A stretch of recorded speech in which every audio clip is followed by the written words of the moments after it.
तकरीबन 70 साल तक सोवियत यूनियन एक सुपर पावर रहा, जिसका अमली तौर पर कोई सानी नहीं था। जब मैकेनिकल माइंड की बात की गई तो इन्होंने दुनिया के सामने अपनी ताकत साबित करने के लिए बहुत से तजर्बाती डिजाइन में सरमायाकारी की। लेकिन कुछ गाड़ियां जो सोशलिस्ट स्टेट से निकली जबरे कर रही थी, लेकिन परों वालों किलों से लेकर पेचों से चलने वाले ट्रकों और यहाँ तक के उड़न तशरियों तक की तमाम गलत वजूहात की बिना पर कोई भी सोवियत यूनियन डिजाइन बहुत ज्यादा बेकार नहीं था। लिहाजा खुद को कस कर बांध ले और अपने आप को संभालें, क्योंकि हम कुछ ऐसी क्रेजीएस्ट सोवियत गाड़ियों पर एक नजर डालने वाले हैं जिनके बारे में आपको यकीन नहीं आएगा कि वो असली हैं। 2B1OKA सोवियत यूनियन में बड़े का आइडिया के बड़ा हमेशा बेहतर होता है। 2B1OKA के बनने से ही बहुत अच्छी तरह से वाज़ेह हो गया था। एक्सपेरिमेंटल टॉप के मॉडल को 1957 में इसी तरह डिजाइन किया गया था। जब सर्द जंग शुरू हो रही थी, अमेरिका ने हाल ही में अपने एटम एनी मार्टर को बाहर निकाला था, जिसने 280 मिलीमीटर का बड़ा एटमी फायर किया था, जो ऐसा वैगन बन गया था जो निस्बतन छोटे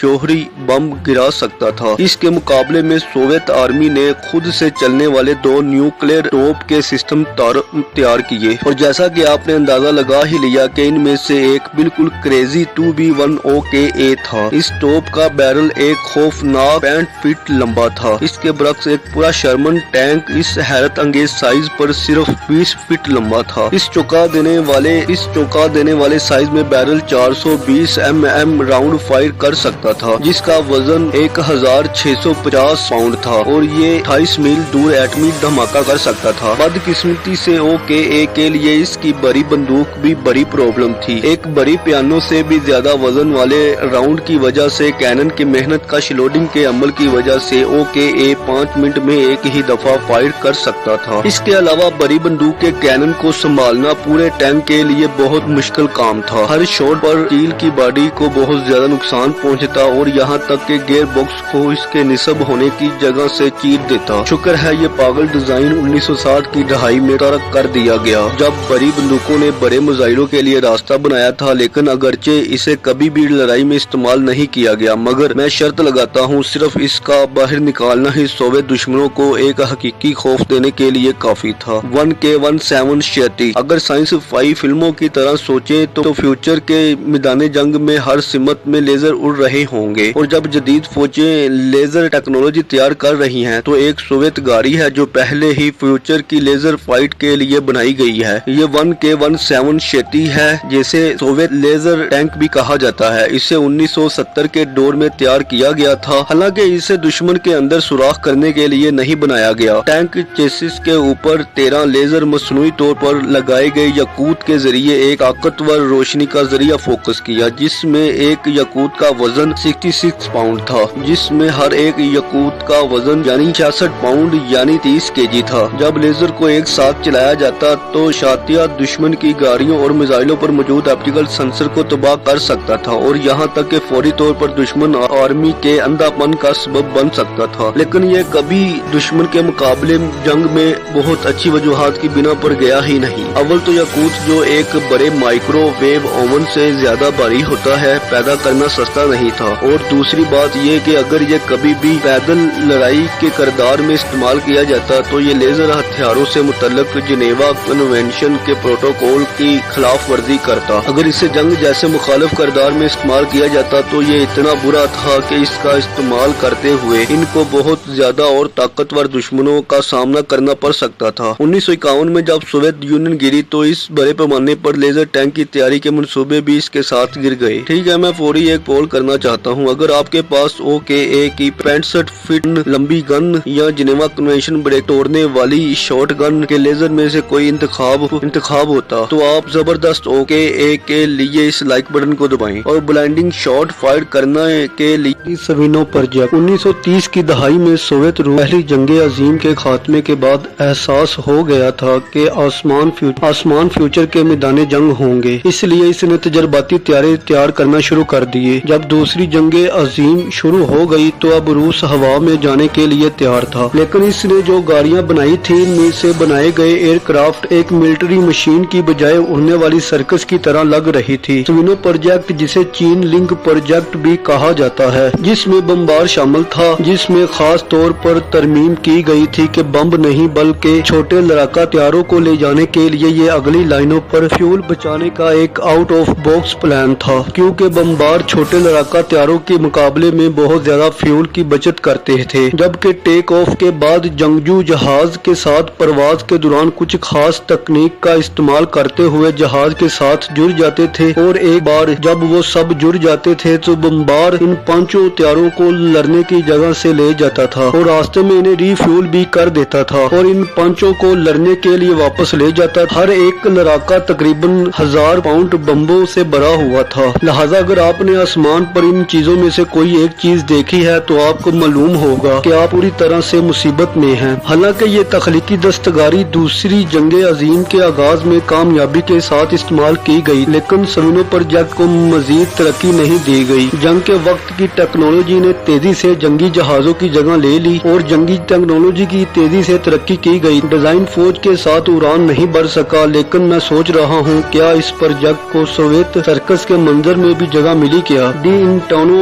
FA-40 तो सोवियत ने भले ही इस किला बंद फ्लाइंग सर्कस को छोड़ दिया हो, लेकिन वो हवाई जहाज के दीवाने डिजाइनों से नहीं थके थे। मुझ पर यकीन नहीं हो रहा तो फिर जनाब अपनी आंखें नाकाबिले यकीन इंटोनो FA-40 के लिए खुला रखें। क्या ये परिंदे के साथ एक प्लेन की तरह है? नहीं जनाब, ये टैंक है। तकरीबन 80 साल कबल इस बात का तयन करने के लिए बनाया गया था कि आया टैंक को सीधा मैदान जंग में फेंकना इस वक्त मुमकिन था जब सोवियत ये जांच कर रहे थे कि आया टैंकों को बिल्कुल मैदान जंग में गिराने के लिए बमबार हथियारों का इस्तेमाल किया जा सकता है। हत्ता कि टैंकों को हालत के वस्त में गिराने के लिए इन टेस्टों में से कुछ टैंकों को पानी में गिराया गया ताकि ये देखा जा सके कि इनके असरात से कितना नुकसान होता है। लेकिन 1942 में सोवियत ब्लाइडर डिजाइनर ओलेग अटरो ने मजीद एक आइडिया तैयार किया। बाईप्लेन के परों और एक जुड़वा दुम से बना हुआ झूला बनाया गया जिसे हल्के टैंक के चेसिस पर जोड़ा जा सकता है। A-40 को बमबार के पीछे बांध दिया जाएगा और एक म्यारी टैंक के तौर पर दुश्मन के इलाके में ग्लाइडिंग करके छोड़ दिया जाएगा, जहां ये अपने पर छोड़कर नॉर्मल टैंक की तरह लड़ सके। हालांकि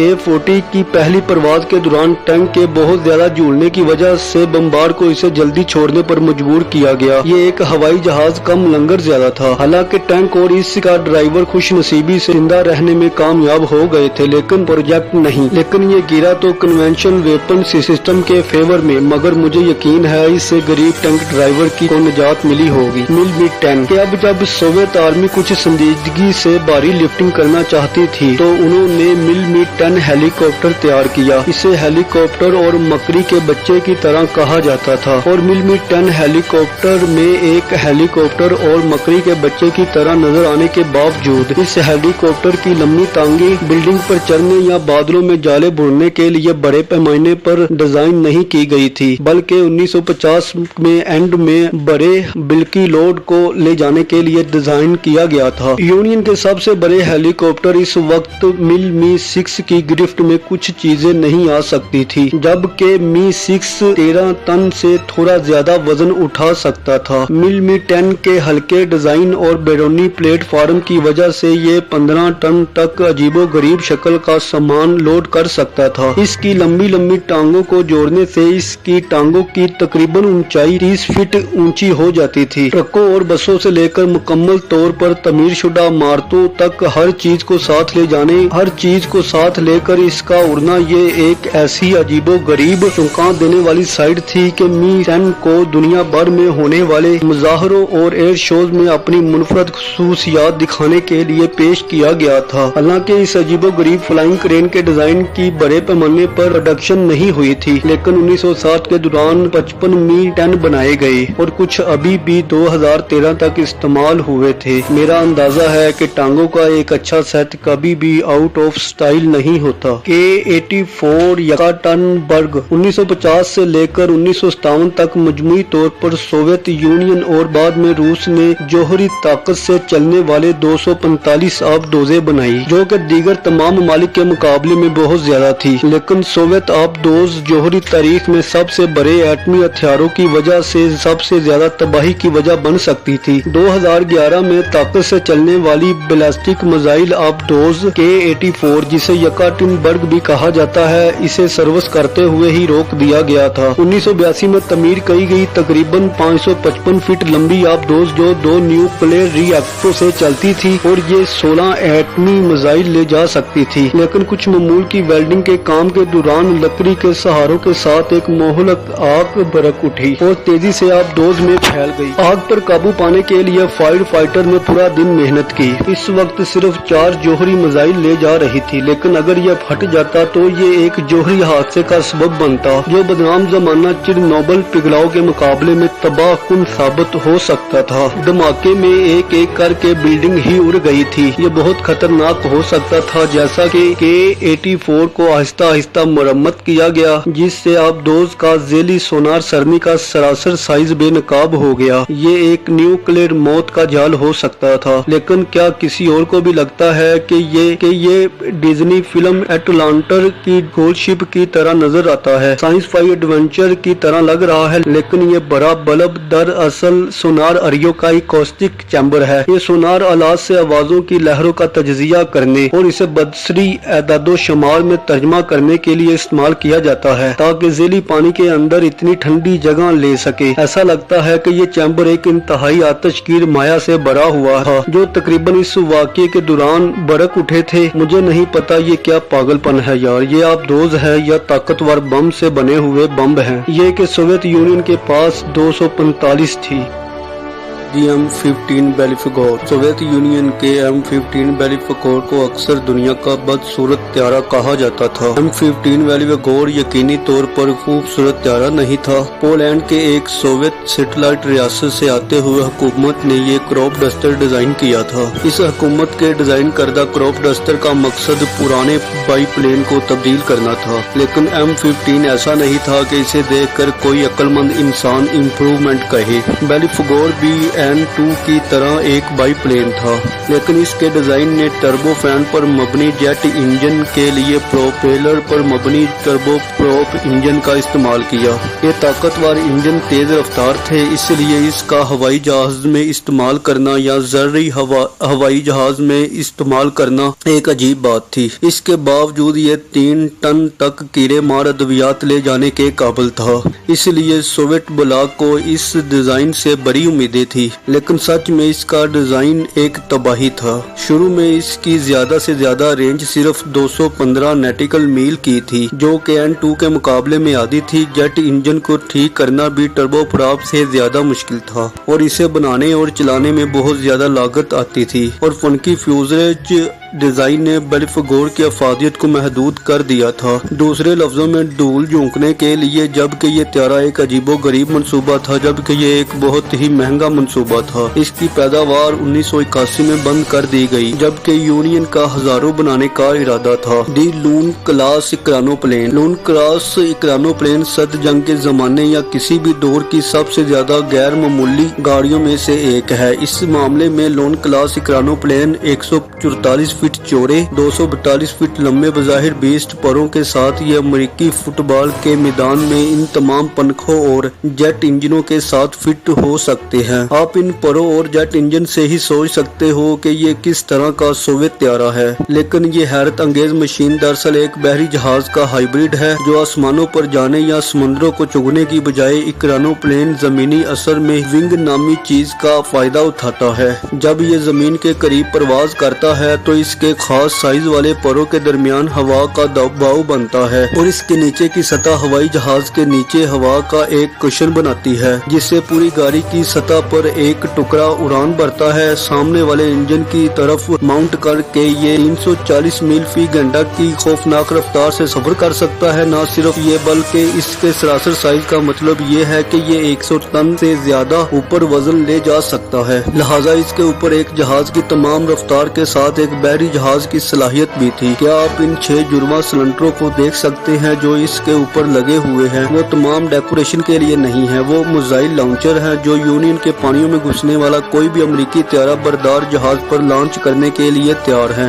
1987 में ये एक प्रोटोटाइप फौजी सर्विस में दाखिल हुआ, लेकिन जब सोवियत हुकूमत 4 साल बाद 1991 में टूट फूट का शिकार हुई तो इस निचले उड़ते हुए हाइब्रिड को खाक इकट्ठा करने के लिए छोड़ दिया गया। हालांकि अगर रूस को कभी किसी पुराने समुद्री मॉन्स्टर से लड़ने की जरूरत पड़ी तो मुझे लगता है कि मुझे मालूम है कि वो कौन सी मशीन लेकर आएंगे। प्रोजेक्ट ई कैप, जितना मुझे ये तस्लीम करने से नफरत है, टीन हीट उड़ने वाली थ्योरिस्ट उतनी ही दुरुस्त है। यूफोस मौजूद है लेकिन वो बैरूनी खला से नहीं आते हैं बल्कि वो सोवियत रूस से आते हैं। ई कैप को हेलो कहते हैं। सोवियत हवाई जहाज को जो ऐसा लगता है कि ये मरीख पर बनाया गया था जिसका 1978 में तस्वर किया गया था, या इस वक्त किसी दूसरे रूसी त्यारे ने इसकी उड़ान भरने के वक्त सोचा था। किंग डोम डिजाइन ऐसे किला था जिसमें मखसूस स्टेलेट बमबारों और जासूस हथियारों की तरह कोई इम्तियाजी जिस्म नहीं था। बेदवी शक्ल एक बड़े बाजू की तरह काम करती थी और अपने टर्बो जेट इंजन के साथ ये अजीब उड़न तश्तरी इकरानो प्लेन की तरह टेक ऑफ और लैंड करने के लिए एयर कोशन टेक्नोलॉजी का इस्तेमाल करता था। इसका मतलब ये था कि ये जमीन के साथ साथ पानी में भी टेक ऑफ कर सकता था। ये बिल्कुल एरियल कॉन्सेप्ट था लेकिन एक ऑल्टरिंग एयरक्राफ्ट वाज़े तौर पर सोवियत यूनियन की फौज के लिए पुरकशिश था, चाहे वो जैसा भी नजर आता। जैसा कि प्रोटोटाइप तैयार किए जा रहे थे, इंजीनियर्स ने अंदाजा लगाया था कि ये एरोडायनामिक मुसाफिर डिजाइन सिर्फ 14 ग्राम ईंधन फी किलोमीटर इस्तेमाल करेगा। इसके बरक्स रेगुलर हवाई जहाज इस वक्त 45 ग्राम ईंधन इस्तेमाल कर रहे थे और इस तरह इस मॉडल को तजारती लेवल तक ले जाने के लिए बहुत बड़ा मॉडल था। ये 400 मुसाफिरों को अपनी गाड़ियों के साथ ले जाने के काबिल भी होंगे, लेकिन इसकी किस्मत भी बहुत सी दूसरी पागल सोवियत गाड़ियों की तरह यूनियन के खात्मे के लिए पाबंद थी। ई कैप प्रोग्राम की बुनियादें रुक गई और अफसोस की बात ये कि कभी दोबारा शुरू नहीं हुई। लेकिन अगर ऐसा होता तो क्या आप सोच सकते हैं कि हमारे हवाई अड्डे कैसे नजर आते? तो मैं किसी दिन यूफोस में जरूर सफर पर जाता। डीप बैटिनी बैरियो VV-14 इन तजर्बाती सोवियत गाड़ियों में से बहुत सी ऐसी लगती है जैसे इन्हें साइंस फाई फिल्मों से सीधा बाहर निकाला गया हो, लेकिन बार्टिनियो VV-14 ने शायद किसी को मुतासिर किया हो जो स्टार वार्स की मशहूर फिल्म मिलेनियम फाल्कन से बहुत करीब से मिलता जुलता है। लेकिन ये 1972 में बनाई गई थी, जिसे स्टार वार्स के स्क्रीन पर नजर आने से पहले तकरीबन 5 साल पहले बनाया गया था। VVA का मतलब अमूदी वेस्टेलिया ऑस्ट्रेलिया एम्फेबिया या अमूदी टैंक ऑफ एम्फेबियस हवाई जहाज है। जैसे कि इसके नाम से पता चलता है कि ये पानी से टेक ऑफ कर सकता है और 33,000 फीट तक की ऊंचाई पर उड़ सकता है, लेकिन ये समुद्रों की लहरों के ऊपर सिर्फ चंद फीट भी उड़ सकता है। जो पहले ही मेंशन किया गया था, विंग इन दी ग्राउंड इफेक्ट का इस्तेमाल करके ये ऐसा कर सका। इसकी वजह ये 2 बड़े पोर्ट्स हैं जिसे आप इसके डर से जुड़े देख सकते हैं। सामने वाले 2 इंजनों ने डर और पोर्ट्स के दरमियान हवा का एक क्वेश्चन बनाया, जिससे एग्जॉस्ट को फसलीज और पोर्ट्स के दरमियान तंग नालियों की तरफ ले जाया जाता है, जिससे हवाई जहाज लहरों पर तैर सके। इससे अमेरिका के पोलारिस आबदोज मिसाइलों को तबाह करने के लिए इस समुद्री या क्रेटिंग की सलाहियत की जरूरत थी, जिसने सोवियत यूनियन को रात को जागते रखा था। सर्द जंग के दौरान इब्तदाई तौर पर VVA-14 को टेक ऑफ इंजन और टेक ऑफ लैंडिंग काबिलियत के लिए 12 लिफ्ट इंजन के साथ डिजाइन किया गया था, लेकिन ये कभी इंस्टॉल नहीं किया गया और 1974 में इसके डिजाइनर के इंतकाल के बाद ये प्रोजेक्ट दीवार से टकरा गया। जो 2 प्रोटोटाइप बनाए गए थे वो 1987 में रिटायर हो गए। हालांकि इनकी मिरास वाज़े तौर पर स्टार वार्स फ्रेंचाइज में जिंदा है। ZVM-2901 तमाम जमीनी गाड़ियां हर चीज को फतह करने के लिए डिजाइन की गई थी। बड़े पहियों या कैटलर पिलर ट्रैक के साथ सड़क पर वो किसी भी किस्म के खित्तों पर तेजी से काम कर सकती थी और ऐसा करते हुए नाकाबिले यकीन हद तक ठंडा नजर आती है। लेकिन 1970 की दहाई में सोवियत ने आउट ऑफ द बॉक्स सोचने की कोशिश में रूस के इंजीनियर्स ने प्रोपेल्ड ZVM-2901 को बनाया। इन्होंने UAZ-452 वैन से कैप को 2 बड़े खोखले स्क्रू ड्राइव्स के साथ मिलाया, जिसके ब्लेड ने जमीन में खोद कर इसके ऊपर गाड़ी को आगे बढ़ाया, जिसके नतीजे में एक ऐसी गाड़ी बनी जो मोटी मोटी दलदल में हल चला सकती थी, मिलों की कीचड़ को घेर लेती और पानी पर तैर सकती थी। हालांकि पेच के इस्तेमाल से यह गाड़ी की रफ्तार कम हो जाती। इसकी रफ्तार 152 हार्स पावर के इंजन के साथ जो उसे सिर्फ 15 मील फी घंटा तक ले जाती थी, और पानी के ऊपर सफर करने से इसकी रफ्तार कम होकर सिर्फ 6 मील फी घंटा रह गई थी। ये इसी तरह के स्क्रू तरीक से चलने वाले डिजाइन, जिसे क्रिसलर के मार्श स्क्रू एम्फेबियस इंजन पर मबनी था, जिसे हंसाने वाली कम स्पीड की वजह से तर्क कर दिया गया था, लेकिन इसने सोवियत रूस को इस पर वार करने से नहीं रोका। अगरचे तजर्बाती डिजाइन नाकाबिले यकीन हद तक चश्मे-कशा था। गाड़ियों की रफ्तार को पकड़ना और मादी में रैक शुदा और ठकी हुई गाड़ियां बहुत हद तक इससे बेहतर थी और इसलिए ये अजीबोगरीब स्क्रू डिजाइन छोड़ दिया गया। आज सैकड़ों फीट तक फैले हुए परों वाले त्यारे बहुत आम हैं। आपको ऊपर देखना है और आप तजारती एयरलाइंस नजर आएंगी, जैसा कि बोइंग 747, जिसके पर 200 फीट के करीब फैले हुए हैं। लेकिन 1930 में जब राइट बरादरान इसे साबित करने के इंसान उड़ सकता है कि 30 साल बाद सोवियत रूस कैलिनन K7 नाम के मेगा मोनस्टरिटी को बाहर निकाला, जो कि इसके परों का फैलाव 170 फीट से ज्यादा था और परों का रकबा तकरीबन 5000 फीट का विंग एरिया था, जो B-52 बमबार से भरा था। ये इब्तदाई तौर पर 7 प्रोपेलर इंजन से चलने वाला था,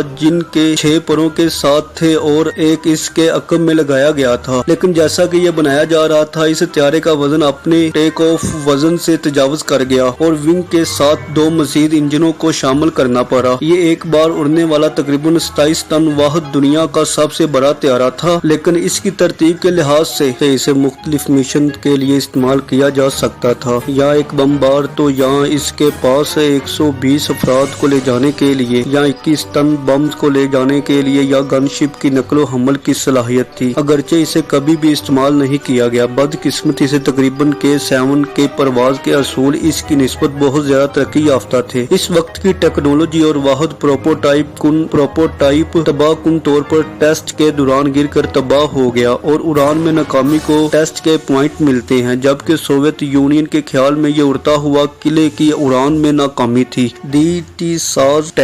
ज़ार टैंक अब ये अगली मशीन रशियन नहीं हो सकती, लेकिन आप यकीनी तौर पर बता सकते हैं कि इसे रूस में बनाई गई थी। पहली आलमी जंग के दौरान रूसी इंजीनियर्स ने एक 3 मंजिला टैंक बनाने का फैसला किया, जो पूरे जंगल को मिटा सकता था। ज़ार टैंक को जलाने के इस जुर्रतमंदाना टेस्ट के लिए टैंक बनाने के बीच में बनाया गया था, जिसके बड़े अगले पहिए 30 फीट डायामीटर के थे और बॉडी पीछे के पहिए से जुड़ने के लिए तकरीबन 60 फुट तक फैली हुई थी। तोपों और मशीन गनों से भरे 2 बुर्ज ऊपर से उठे हुए थे और ऊपर से नीचे अजाफी मशीन गनें खड़ी थी। गाड़ी और चेरी की तरह टैंक को पैदल आर्मी से बचाने के लिए पहियों को हर तरफ से बख्तर बंद पोर्ट्स वाज़े तौर पर लगे थे, पर यह तमाम टैंकों का बादशाह था और इसलिए इन्होंने मुनासिब तरीके से इसे ज़ार टैंक का नाम दिया। लेकिन इस वक्त इस जबरदस्त डिजाइन को किस पागल ख्याल ने मुतासिर किया? रूसी रवायती पटरियों के साथ टैंकों की बजाय मशरकी फ्रंट खंदक के निजाम से गुजरने का रास्ता तलाश कर रहे थे। इन्होंने कुछ खराब स्पीड व्हील्स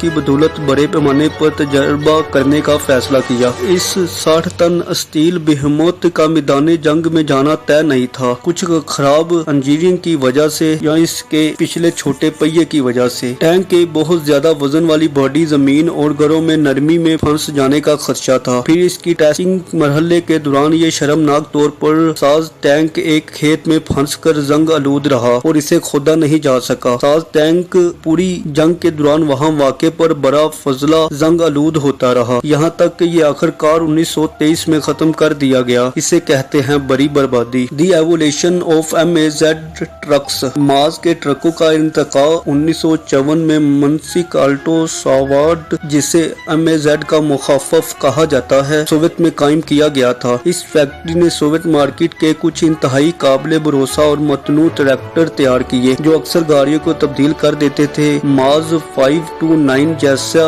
बहुत बड़ा वजनी ये यूनी महवरी इंजन सीमेंट मिक्सर से लेकर आइस रिंग तक तकरीबन 34 टन तक वजन ले जा सकता था। इसने सोवियत फौज की तवज्जो हासिल की, जिसने फैक्ट्री की पहली 2 महवरी गाड़ी माज 535 और 8/8 बेस्ट को शुरू किया। इसने खाद नहीं फैलाई, बल्कि इसने तकरीबन 30 फुट लंबा और 10 फुट चौड़ा गोला बारूद, जो कि 8 टन तक वजन ले जा सकता था, यानी ये टैंक से लेकर बड़े मिसाइलों तक कुछ भी ले जा सकता था। लेकिन ये माज की हतमी शक्ल नहीं थी, क्योंकि सोवियत यूनियन ने 1907 की दहाई में बड़े बैलिस्टिक मिसाइलों को बनाना शुरू करा, तो इनको ले जाने के लिए माज 543 बनाया गया। जैसा कि आप देख सकते हैं कि सामने वाला कैबिन 2 हिस्सों में तकसीम किया गया था। हालांकि ये सिर्फ बाएं डब्बे से चलाया जाता था, जो ट्रैक के दरमियान में बाएं जानब से इसे उफ़क़ी तौर पर हसास पोज ले जाने की जगह थी, जिसका वजन 15 टन तक था। हालांकि वो वहां नहीं रुके थे क्योंकि रॉकेटों के साइज में हैरान कुन इजाफा हुआ था। इसी तरह दी एस्टोनिशिंग 12x12 मार्स 547 की तख्लीक की तरफ ले जाया गया। ये 6 एक्सल ट्रक हैरत अंगेज तौर पर टन वजन ले जा सकता था। पेलोड और अपने 625 हॉर्स पावर के इंजन के साथ ये 24 मील फी घंटा की तेज रफ्तार से आगे बढ़ सकता था, लेकिन फिर किसी तरह रॉकेट और भी बड़े हो गए और इसी तरह मार्स का अगला जानशीन मार्स 7904 50 फीट लंबा 20 फुट चौड़ा था और 200 टन की खौफनाक हद तक वजन वाली मिसाइल ले जा सकता था। ये कैबिन इतने दूर है कि ये ट्रक बर्फानी दौर की इस काहली से मुशाबहत अख्तियार करना शुरू कर रहा था, लेकिन क्या वो वहाँ रुक गए? यकीनन नहीं। दिमाग हिला देने वाले 24x24 व्हील 12 एक्सल मार्स 7907 से मिलिए। ये मॉन्स्टर मशीन सलीना 2 मिसाइल को ले जाने के लिए बनाई गई, जिसका वजन 100 टन से ज्यादा था और इसकी पैमाइश 74 फीट लंबी थी, जो तकरीबन एक 6 मंजिला इमारत के बराबर है। बदकिस्मती से सोवियत यूनियन इस मंसूबे के शुरू होने से पहले ही खत्म हो गया और सिर्फ चंद प्रोटोटाइप 7907 बनाए गए। ये दीवाना वार मिलिट्री मार्स डिजाइनर के लिए सड़क का इख्तिताम था, लेकिन ये कैसी जंगली और पहिए वाली सवारी थी? आपके ख्याल में इन सोवियत गाड़ियों में से कौन सी गाड़ी सबसे ज्यादा पागल थी? या आपने इस वक्त किसी को अजायब घरों में अपनी आंखों से देखा है? मुझे कमेंट बॉक्स में बताएं और हाँ, देखने के लिए शुक्रिया।